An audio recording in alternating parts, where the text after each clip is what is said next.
Assalamualaikum warahmatullahi wabarakatuh. Apa kabar anak-anak Bapak semua? Mudah-mudahan hari ini kita diberikan ilmu, diberikan hidayah, diberikan kesehatan oleh Allah Subhanahu wa taala. Salawat beriringan salam kita curahkan kepada Nabi besar kita Muhammad Sallallahu Alaihi Wasallam. Semoga nanti di akhirat kita diberikan syafaat oleh beliau. Perkenalkan, nama Bapak Devis Ramadhanu. Di sini Bapak mengajar akidah akhlak, ya, akidah akhlak kelas 4, ya. Di sini Bapak diberi kepercayaan oleh sekolah untuk mengajar akidah akhlak kelas 4. Jadi anak-anak Bapak bisa memanggil nama Bapak Pak Devis, ya. Nah, mungkin sebagian sudah ada yang tahu dan sebagian sudah ada yang kenal, ya. Jadi sebelum kita masuk ke materi, mudah-mudahan anak-anak Bapak bisa mengikuti materi hari ini dengan baik dan cermat, ya. Jangan lupa di subscribe channel YouTube-nya biar kita bisa berlangganan terus, ya. Amin. Bapak langsung saja masuk ke materinya. Yang pertama kita masuk ke kalimat thayyibah, ya. Di materi ini kalimat thayyibah yang kita bahas yaitu tentang la haula wala quwata illa billahil aliyyil azim. Nah, di sini akan kita bahas melafalkan kalimat ini dan hikmah dari kalimat ini, ya. Jadi bagaimana kita melafalkannya dan hikmahnya nanti. Jadi di sini Bapak jelaskan pengertiannya. Yang pertama, apakah kita pernah merasa kuat? Jadi itu pertanyaannya, ya. Pertanyaan dalam hati kita, Bapak tanyakan, kalian jawab aja dalam hati. Apakah kamu pernah merasa pintar? Apakah kamu merasa kaya?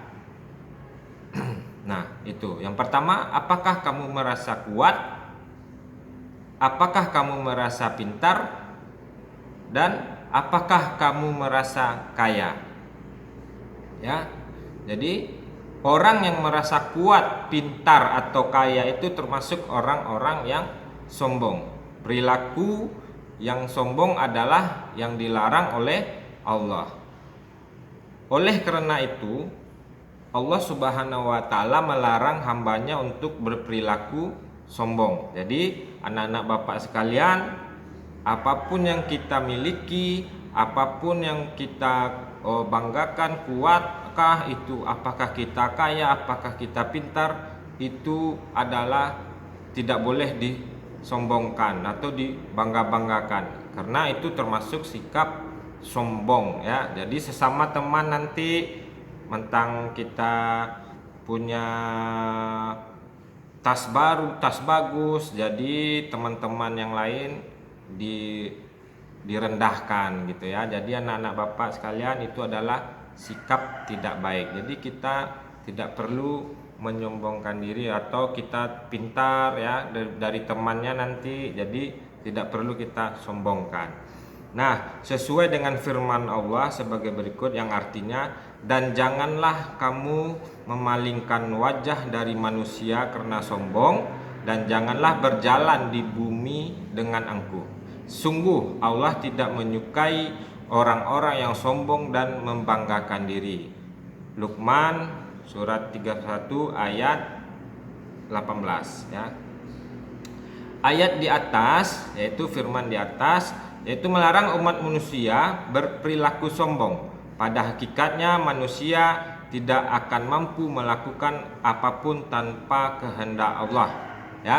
Jadi Bapak jelaskan, apapun kehebatan kita, apapun kekuatan kita, apapun yang kekayaan kita, tanpa kehendak Allah, ayo anak-anak Bapak sekalian, kita tidak ada apa-apanya, ya.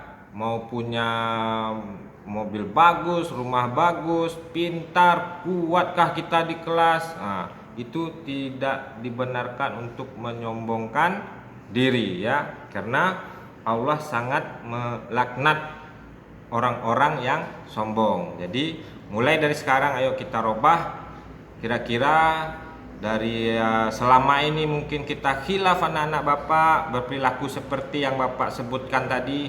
Mulai dari hari ini kalian sudah mengetahui, karena bersikap sombong adalah sikap yang dilaknat oleh Allah. Jadi manusia pintar itu adalah kehendak Allah. Allah yang menjadikan seorang yang kuat, pintar atau kaya. Tugas manusia adalah berusaha. Kita hanya berusaha sebaik mungkin, hasilnya kita serahkan kepada Allah. Jadi kita jangan mencaci sesama teman, wah kamu bodoh, kamu gak pandai dalam pelajaran ini, kamu jelek misalkan. Itu tidak perlu kita ucapkan, karena itu akan menjadinya sikap kita jadi sombong. Takutnya kita dilaknat oleh Allah.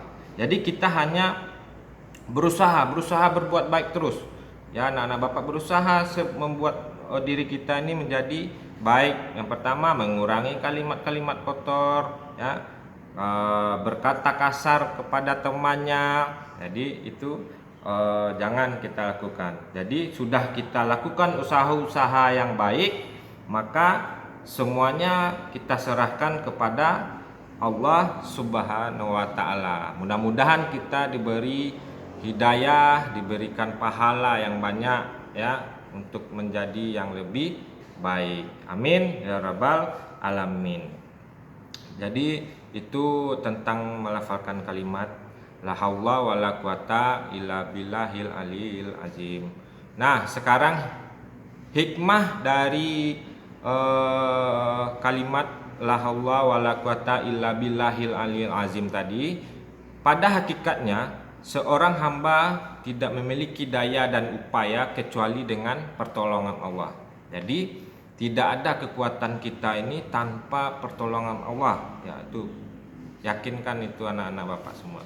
Seorang penganut ilmu tidak akan mungkin berangkat dan duduk di sekolah majelis ilmu kecuali dengan ridho Allah. Kita Bapak duduk di sini, kalau Allah tidak ridho mungkin nggak akan bisa menyampaikan materi ini ya. Sama juga anak-anak Bapak, kita berangkat ke sekolah itu kalau Allah tidak ridho, anak-anak Bapak nggak akan sampai ke sekolah. Jadi seorang guru tidak akan mungkin dapat mengajarkan ilmu yang bermanfaat melainkan dia diridhoi oleh Allah ya. Jadi semuanya, maupun guru, maupun polisi, maupun tentara, maupun ustadz, maupun presiden, kalau Allah tidak ridho dengan pekerjaannya maka tidak akan terjadi ya. Jadi mudah-mudahan apa yang Bapak sampaikan pada hari ini sangat bermanfaat bagi Bapak, bagi kita anak-anak Bapak semua ya. Mudah-mudahan kita amalkan bersama-sama, membuat akhlak kita jadi jelek menjadi lebih baik ya. Kita berusaha terus ya, berusaha terus ya. Mudah-mudahan, amin. Sekian dari Bapak. Bapak ucapkan terima kasih telah mengikuti mata pelajaran akidah akhlak ini. Semoga bermanfaat. Assalamualaikum warahmatullahi wabarakatuh.